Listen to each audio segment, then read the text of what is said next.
ก็ว่าคือลูกคือเต้าขวบเขาเต้าปีหดกุศสงกรานต์ปีมือแล้วมีขันห้ามาตกขันหกมาไว้มากิกะชุมมาแม่เจือผู้มีบุญมีคุณก็ว่าเนี่ย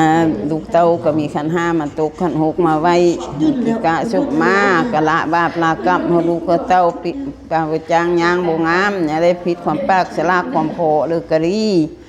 โคแม่นี่อโหสิกรรมนำโทษเธอลูกเต้าเธอลูกเต้าเผื่อเกยอยู่ดีมีแหงอยู่เท่าแก่ทำมากาขึ้น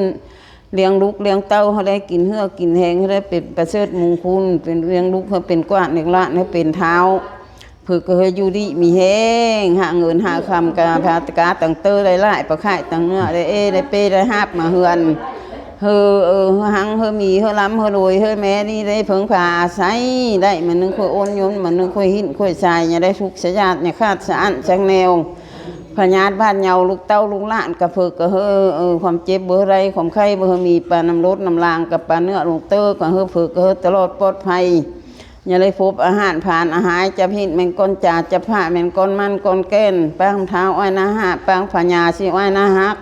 ถ้าหักเขาตึมตาพญาหักเขาตึมยศตึมซื้อลูกหลานผู้นุ่มผู้ชมอีลาไอ้ก้านกะเฮ้ขึ้นยงอย่าลงสักย่านเนี่ยขาดเนี่ยขาดชังแนวเฮ้ได้สันได้รื้อเพออยู่ดีมีแหงสุขกายสบายใจลูกเต้าลูกหลานเผื่อก็อยู่ดีมีแหงเน้อแม่กับหัวความเนื้อได้ดีดี